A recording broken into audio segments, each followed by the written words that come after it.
Olá pessoal, bom dia, boa tarde ou boa noite. Eu sou a Cris G. Souza, esse é o meu perfil do Instagram e eu vou falar aqui um pouquinho para vocês sobre o livro de Daniel. Né? O Senhor tem me incomodado bastante assim a estar compartilhando sobre coisas que Ele tem falado ao meu coração. E, bom, tô aqui para compartilhar um pouquinho com vocês. Na verdade, o livro de Daniel, ele é totalmente assim voltado para os dias de hoje, para esse tempo. Então, assim, eu preciso compartilhar que, né, não tenho um estudo assim muito aprofundado a respeito do assunto, mas quero, né, com a simplicidade do pouquinho que eu sei, abençoar a vida de vocês e espero que seja muito proveitoso. Então, se eu não tiver informações completas ou se eu não tiver aqui, ou se tiver alguma coisa errada, fiquem à vontade, sabe? Podem colocar aí nos comentários, né, a informação para corrigir ou para complementar. Mas enfim, eu não tenho a pretensão aqui de trazer, sabe, um estudo completo e abrangente, mas só falar de coisas e percepções que o Senhor tem me dado. Então eu quero falar um pouquinho dessa experiência para vocês. Na verdade, eu já conhecia o livro de Daniel, eu já tinha lido ele, né, para os meninos aqui em casa, a gente já tinha lido juntos, nós já tínhamos lido juntos e na verdade, né, hoje, dia 8 de fevereiro, fevereiro, 8 de novembro, são 2h25 da manhã. Eu comecei às 2 horas da manhã exatamente a gravar o vídeo, mas aí minha memória não deu, gente. Eu tive que gravar outro, peguei aqui o celular do Ed e vamos lá. Então eu já tinha lido antes, né, com as crianças e tinha sido maravilhoso. E eu realmente acho a história, sabe, de Daniel incrível. É um dos livros mais, assim, impressionantes da Bíblia, sabe? As coisas e as revelações, né, que o Senhor entregou a Daniel, as experiências que ele teve com o Senhor.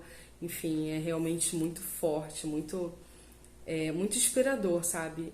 Quando eu penso em alguém que tem uma vida de oração, eu lembro de Daniel e é uma grande referência para mim. Mas aí então, como eu tinha dito, né, eu já tinha lido antes Daniel e aí no mês passado o líder do Ministério de Louvor aqui da igreja, né, foi direcionado pelo Senhor, né, a estar pedindo para que todo o ministério lesse. E, gente, quando eu li dessa vez, sabe, foi tão forte e o Senhor me entregou tanta revelação assim nova e tão atual, sabe, tão para os dias de hoje, que, enfim, eu tô aqui para compartilhar, espero que seja bênção. Mas vamos lá. Então eu vou lendo aqui e vou falando sobre as coisas que o Senhor tem colocado no meu coração.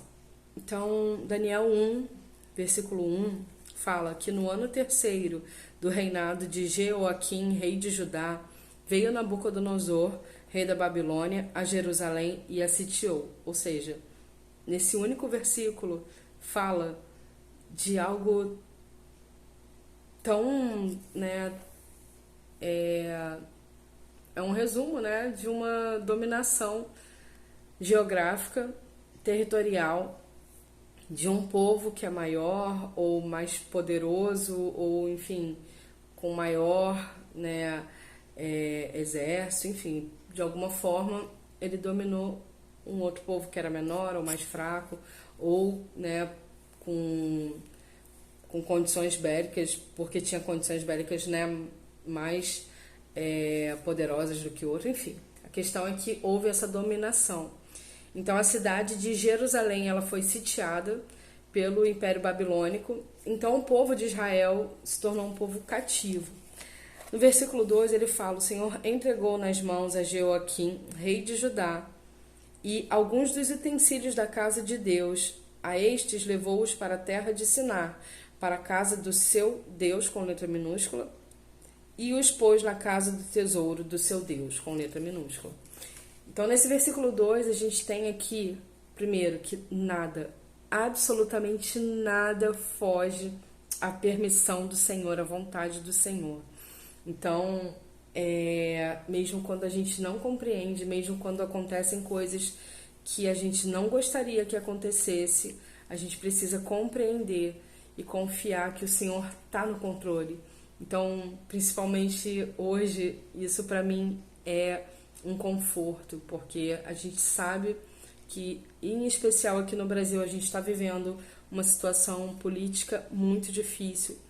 E eu confesso que esses dias todos eu tenho andado muito aflita, muito apreensiva, né, por toda a movimentação que a gente vê que está acontecendo aqui no país.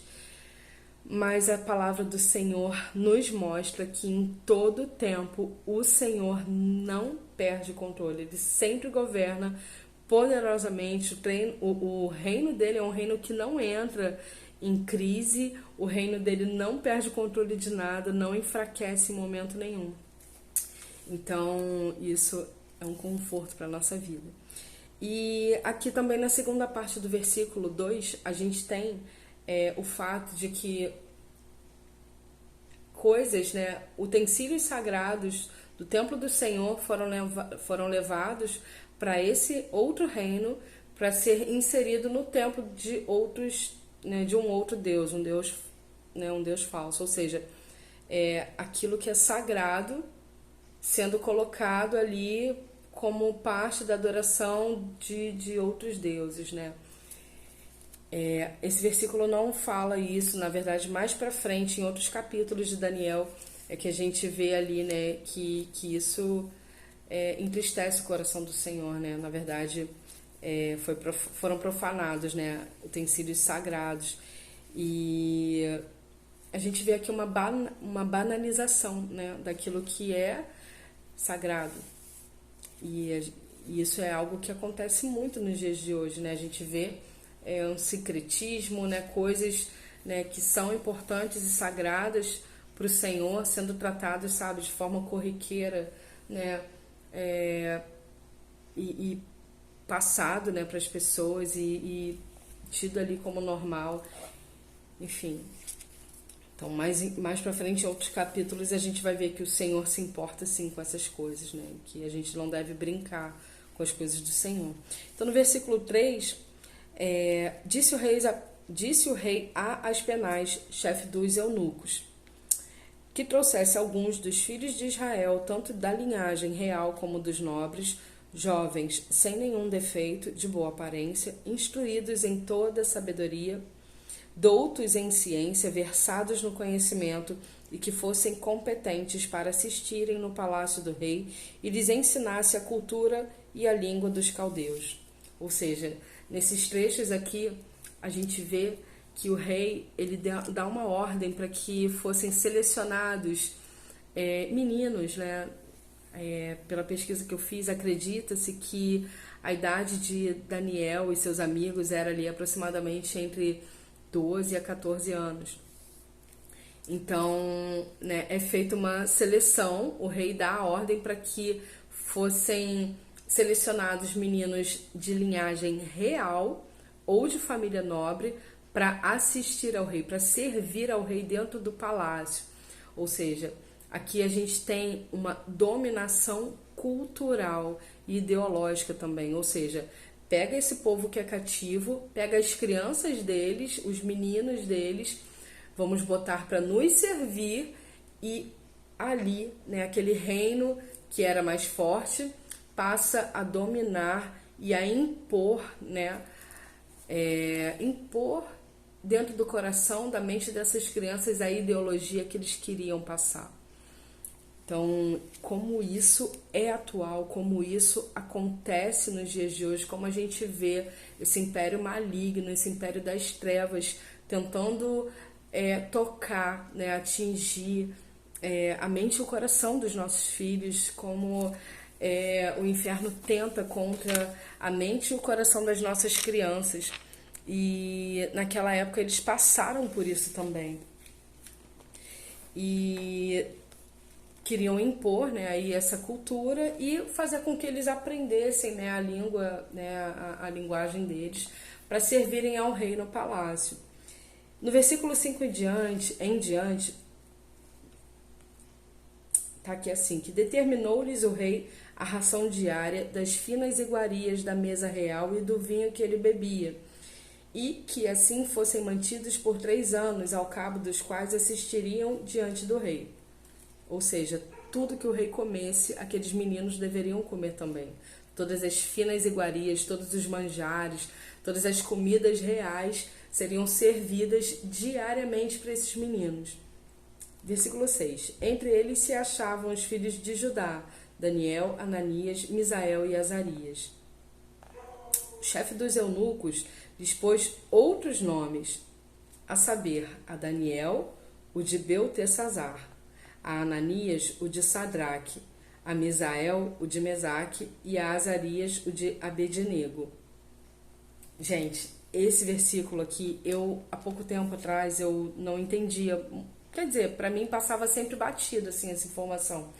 Eu recentemente só que eu soube que essa mudança de nomes, né, para mim era só uma coisa, porque no outro reino né, tinha mais a ver, né, mudar, né, botaram nomes mais populares e tal. Na verdade, como isso é profundo. Os nomes de cada um desses meninos, eles tinham uma relação direta com o destino profético deles, com a identidade deles diante do Senhor Deus Todo-Poderoso. Ou seja, eram nomes que tinham a ver com Deus. Ou seja, Daniel, se eu não me engano, quer dizer Deus é meu juiz. E aí foi invertido o nome para Beltesazar, que tem alguma relação com o nome do outro falso Deus.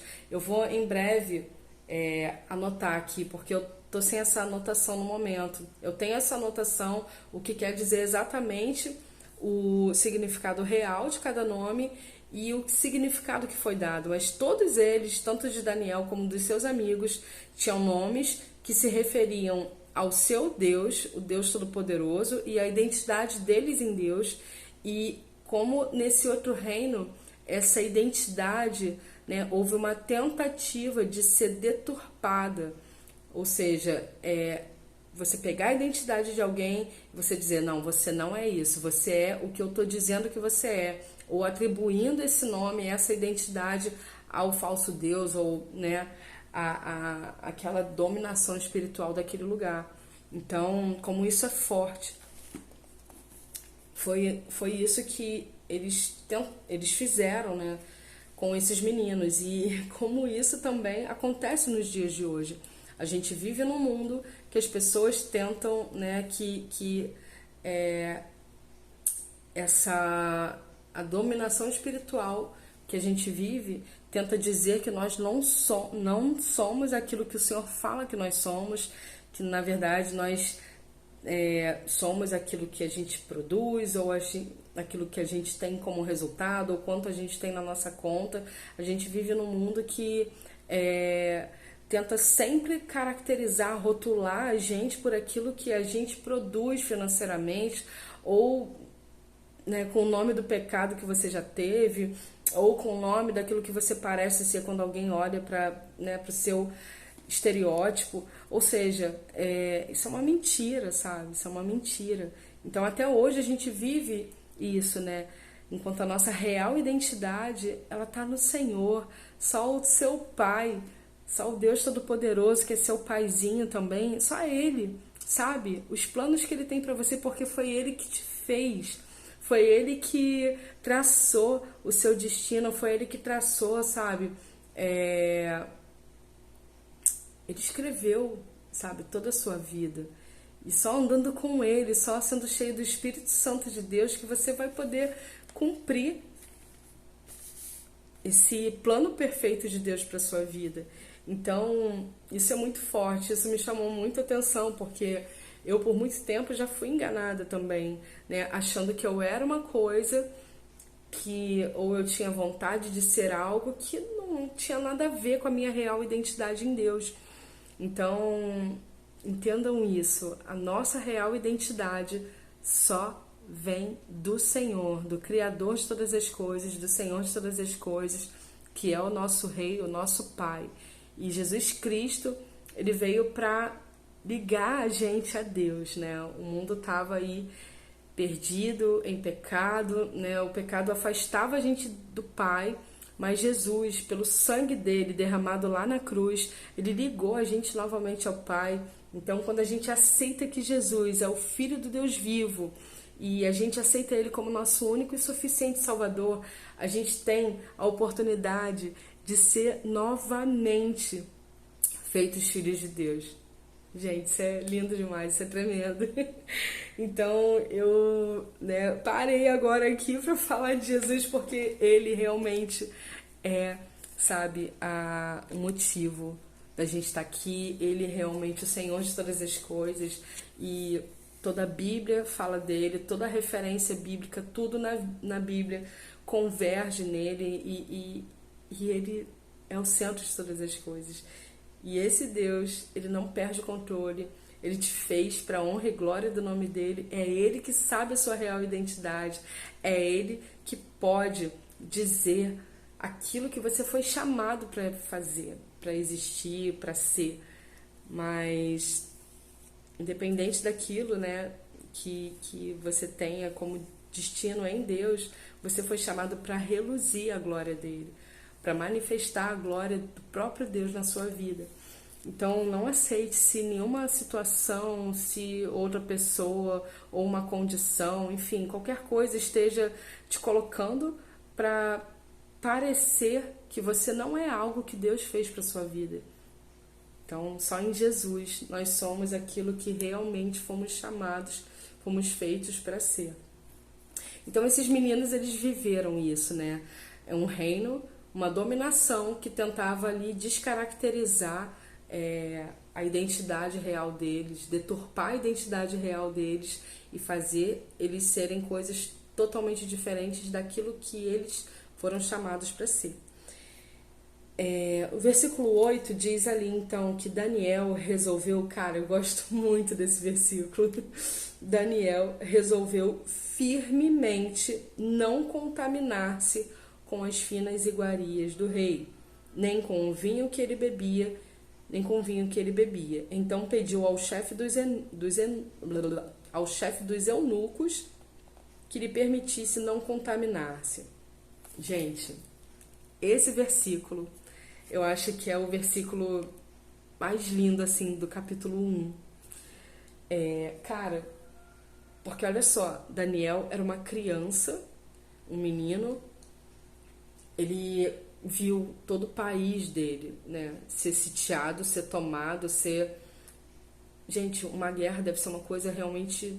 Né, a gente vê em filmes, ou a gente tem, assim, né, relances, né, de algumas cenas violentas, se você mora em grandes capitais, né, tipo Rio, São Paulo, enfim, né, em alguns momentos a gente tem ali uma ideia do que pode ser uma guerra, enfim, mas uma guerra real o Brasil nunca enfrentou, e a gente vê muito em filme, né? Então você imagina, Daniel, ele passou por uma guerra, né? Foi um versículo só que disse que pá, foi sitiado, acredito, né, que tenha tido uma guerra, que deve ter sim havido ali uma resistência, enfim, ele não dá muito, a Bíblia não dá muitos detalhes, mas sabe-se que houve ali uma dominação, né, de um reino que dominou, ou seja, ele viu o seu país se rendendo, então aconteceu essa dominação territorial, geográfica, tiraram essas crianças da cidade deles, das famílias deles, das casas deles, levaram para um palácio de um outro povo, de um outro rei, de uma outra cultura, para botar aquelas crianças lá para aprenderem né, a cultura do rei como escravas, gente. A verdade é essa. Como servos, né? Eles foram ali para servir. Então, Daniel não tinha opção de negar nada, entende? Eles estavam ali sendo dominados por esse outro reino, pelo Império Babilônico. Então, tudo ali era forçado, eles já tinham perdido, né, a sua dignidade, a sua terra, a sua pátria, a sua família. Que pode ser mais terrível para uma criança? Era um momento muito difícil. Mas eu vejo que diante de toda aquela dominação, Daniel, ele não esqueceu de quem ele era. Ele não esqueceu quem era o seu Deus. E eu acho lindo esse versículo 8, que apesar da pouca idade dele, ou de tudo que ele estivesse passando, o versículo 8 fala que Daniel resolveu firmemente não contaminar-se com as finas iguarias do rei, nem com o vinho que ele bebia, nem com o vinho que ele bebia. Ou seja, a Babilônia era um império muito caracterizado por idolatria, né? Eles sabiam quem era o rei deles, o Deus deles verdadeiro. E o Senhor Todo-Poderoso, ele não divide a glória dele com ninguém. Então, eles sabiam que adorar a outros deuses, fazer parte de uma cultura idólatra, feria o coração do Deus deles. Então, a única opção que Daniel tinha era, nesse momento, naquele momento, era não se contaminar com aquilo que, com todo aquele luxo, com toda aquela pompa, toda aquela, sabe, todas aquelas coisas ali que aquele reino oferecia diariamente para ele. Então, Daniel, através dessa decisão, ele decidiu que não iria se corromper. Então, como essa decisão ensina a gente, né? A gente, hoje em dia, a gente tem acesso a tantas coisas, sabe?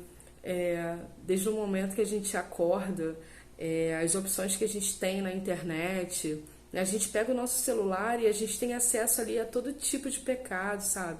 A gente tem acesso, né, a músicas,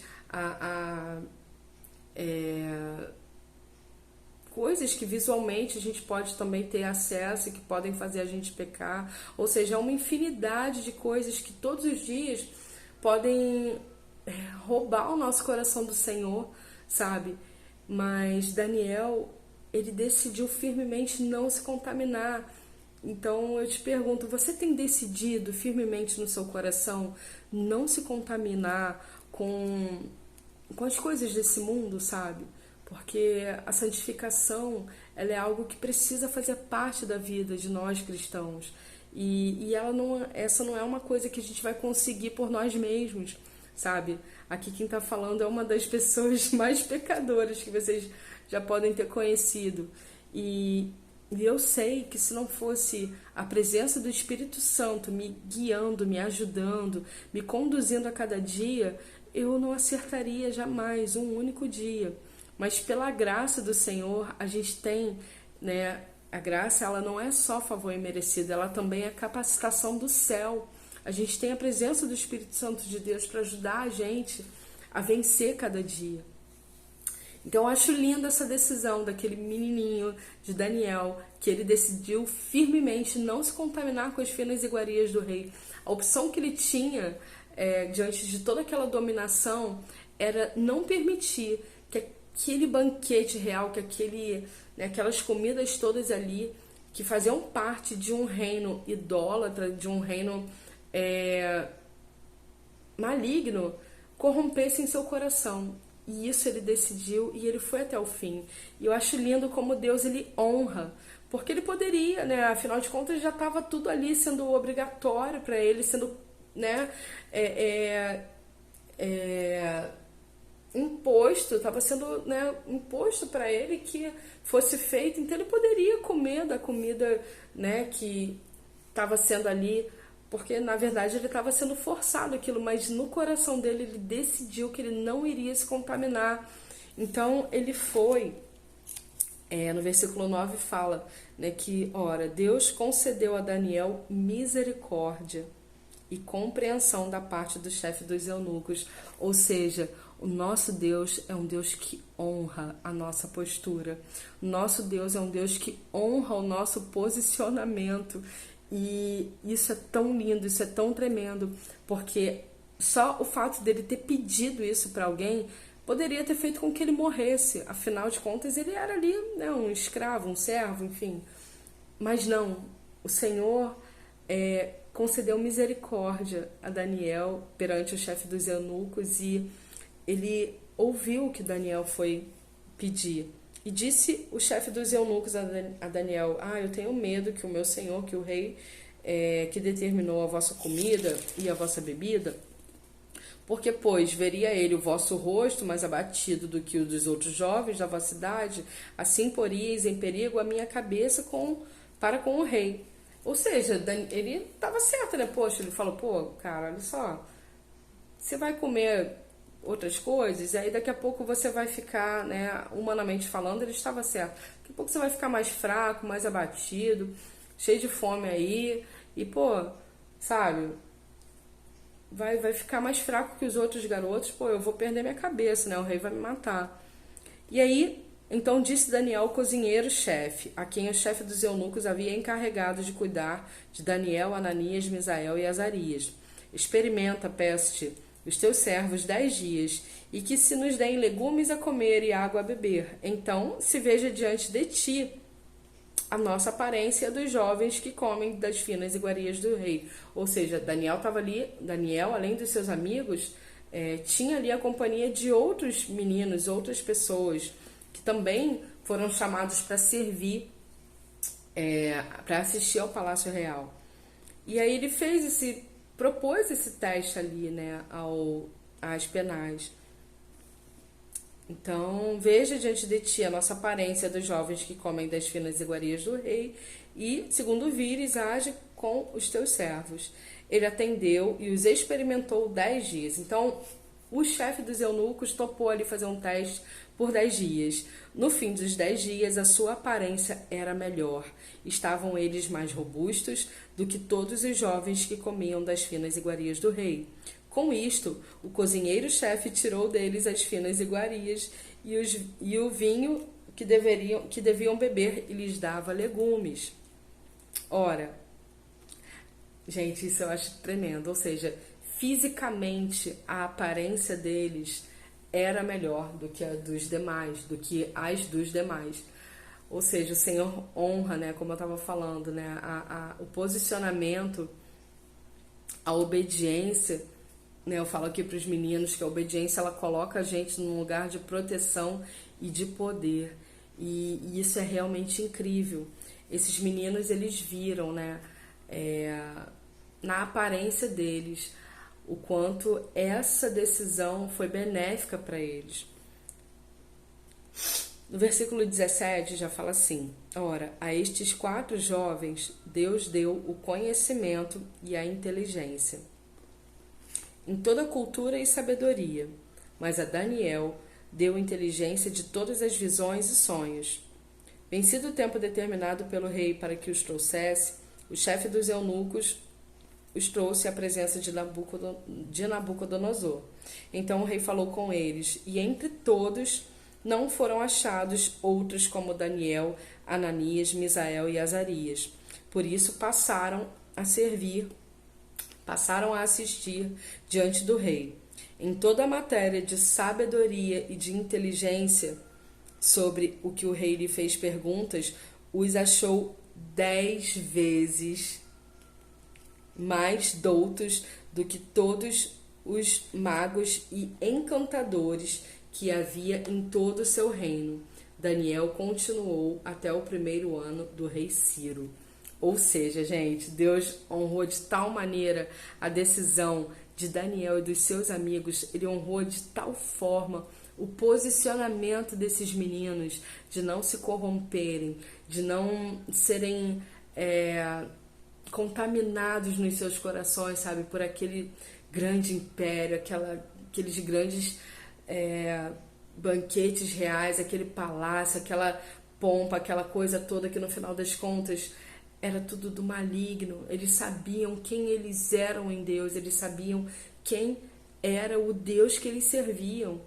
E isso foi lindo demais, porque Deus honrou não só na aparência física deles, aquela decisão de não se contaminar gerou frutos tão poderosos na vida desses meninos, que além de fisicamente, eles foram colocados em lugares de honra de tal maneira, porque diante de todos daquele reino, não só daqueles meninos que também tinham sido selecionados, mas como diante de todos os sábios, os feiticeiros, os magos, enfim, né, os poderosos que eram conselheiros reais, né, naquela época, diante de todos esses, não havia quem fosse mais sábio e tivesse mais conhecimento do que esses meninos. Em toda a matéria de sabedoria e de inteligência sobre que o rei lhes fez perguntas, os achou 10 vezes mais doutos do que todos os outros, do que todos os magos e encantadores que havia em todo o seu reino. Ou seja, gente, Deus é lindo demais. Deus é surpreendente.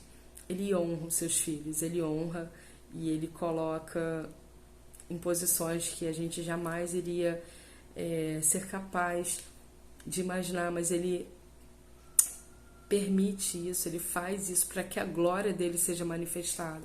Então, a história de Daniel é incrível, porque eu acho impressionante a maneira como, dentro de uma situação totalmente improvável, de dominação, né, de aprisionamento mesmo, sabe? Diante do cativeiro, diante de uma situação trágica, triste, diante de situação tão improvável, de uma situação tão improvável, a glória do Senhor se manifestou tão poderosamente na vida de Daniel e dos seus amigos, e isso precisa encher o seu coração de esperança hoje. A nossa confiança não tem que estar nesse reino terrestre, não tem que estar num rei, ou num presidente, ou num governante, ou no que quer que seja humano, porque o Senhor, o nosso Deus, ele é aquele que vai dar a possibilidade da gente passar pela situação que precisarmos passar, mas ele vai vir com glória, ele vai vir com honra, ele vai vir com resposta, ele vai vir com escape para aqueles que esperam nele, para aqueles que desejam firmemente no seu coração não se contaminar com as finas iguarias do rei, não se contaminar com as coisas desse mundo, não se contaminar, sabe, com aquilo que tem sido jogado, sabe, imposto, sabe, para a permanecer no nosso coração e tantos aceitam, sabe? Aqueles que são filhos verdadeiramente, eles vão saber quem é o seu pai. Eles vão saber que o Senhor Todo-Poderoso, Deus de Israel, o grande eu sou, sabe? Ele é um Deus de amor, ele é um Deus de justiça, ele é um Deus que não aceita, sabe? Essas malignidades, essas coisas ruins que esse império maligno tem tentado até hoje aculturar, né? Aculturizar, não sei nem se existe essa palavra, mas impor, né? Sobre as mentes e os corações dos filhos de Deus. Então, nós que somos filhos do Deus vivo, a gente precisa se manter firme, permanecer no Senhor, sabe? É a chave. Essa é a chave, não importa o tempo que você tenha de caminhada, permaneça, porque tudo que a gente passe aqui é muito pequeno diante de toda a eternidade que a gente tem para passar com o Senhor. E se você é uma pessoa que não conhece Jesus, eu quero te fazer um convite. Daniel, ele fala, mais pra frente eu vou te falar um pouquinho melhor, mas enfim, tudo na Bíblia se refere a Jesus, converge para que o plano perfeito do Deus Pai seja realizado no Filho de Deus, seja concretizado no Filho de Deus.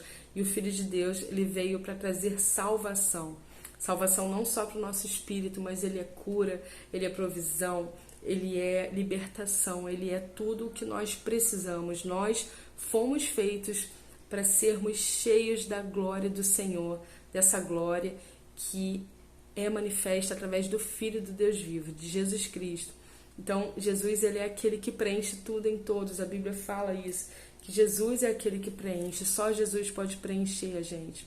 Ou se de repente você não conhece Jesus, Tanto se você não conhece, ou se de repente você conhece, mas você sabe que em algum momento você talvez tenha se permitido contaminar com as finas iguarias desse reino, desse mundo, que jaz no maligno, que não agradam ao Senhor, que deturpam a sua identidade, que tentam fazer você acreditar que você é uma coisa que você não foi feito para ser.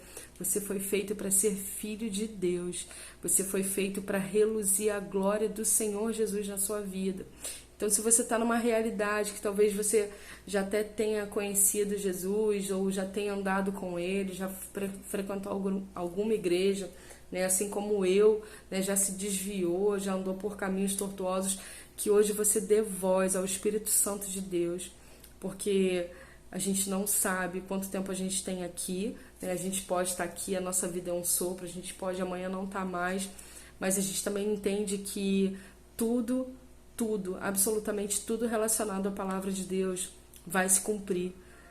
Então a gente está vivendo, realmente eu creio nisso, a gente está vivendo os últimos momentos, sabe? Jesus, ele realmente vai voltar para buscar a igreja dele, para buscar aqueles que aceitaram o sacrifício, que creram que o sacrifício que Jesus fez na cruz é o sacrifício que pode salvar a nossa vida, que pode levar e ligar a gente de volta a Deus. Então, se você crê nisso, eu convido você a fazer essa oração comigo.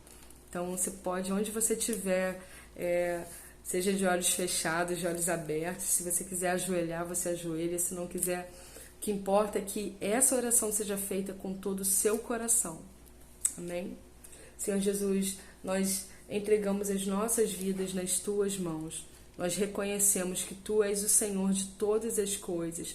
Reconhecemos o Seu sacrifício lá na cruz como aquilo que precisávamos para sermos ligados ao Pai novamente. Nós confessamos os nossos pecados, pedimos perdão, nós declaramos o nosso arrependimento e a nossa dependência em Ti, Jesus, porque sabemos que se não for pelo Teu sangue, ninguém pode ser ligado a Deus novamente. Então, Jesus, esteja tomando a vida dessa pessoa, guarda ela, esteja tomando os seus sonhos, os seus projetos nas suas mãos. Se ela precisa de um milagre, de uma cura, de uma causa impossível, Senhor, a ser transformada, visita, Senhor, visita com a sua presença, com sua provisão, com milagre. Mas que em nome de Jesus, ó Pai, principalmente hoje seja dia de festa no céu, porque essa pessoa vai crer, essa pessoa está declarando diante do céu, da terra e do inferno que ela hoje pertence a Ti, Jesus. Então faz essa oração comigo, irmão. Senhor Jesus, eu declaro que eu pertenço a Ti, eu reconheço que Tu és o meu único e suficiente Salvador. Escreve o meu nome no livro da vida, guarda a minha vida, os meus sonhos, meus projetos, minha família, me toma em Suas mãos e me mostra a cada dia, guiado por Seu Espírito Santo, o que eu preciso fazer, o que eu preciso a cada dia fazer que vai agradar o Seu coração e que vai me levar para mais perto de Ti. Em nome de Jesus, Senhor. Amém. Amém. Que Deus abençoe a sua vida, que Deus abençoe a sua família e daqui a pouco, amanhã, eu vou estar falando sobre Daniel 2. Eu gostei muito de estar aqui compartilhando a palavra, falar de Jesus, falar da palavra é algo que realmente queima o meu coração. E eu tenho certeza que se você fez essa oração de coração, o seu coração também está queimando nesse momento, porque você está sendo cheio da presença do Deus vivo. E não existe nada nessa terra que seja melhor do que experimentar isso, do que viver Deus na nossa vida. Eu tenho certeza que o Senhor tem coisas grandiosas e tremendas a fazer na sua vida e você está só começando, ou você está recomeçando, ou você está permanecendo. Mas se você deixar isso passar, eu tenho certeza que vai ser uma decisão que você vai se arrepender. Então não se arrependa, não se arrependa. Se lance, se jogue na presença desse Deus, porque não tem nada melhor do que você ser cheio da glória do Deus que te ama, do Deus Todo-Poderoso, do Deus onisciente, onipresente, onipotente, daquele que você foi feito para ser cheio da presença dele. Deus abençoe. Tchau, tchau.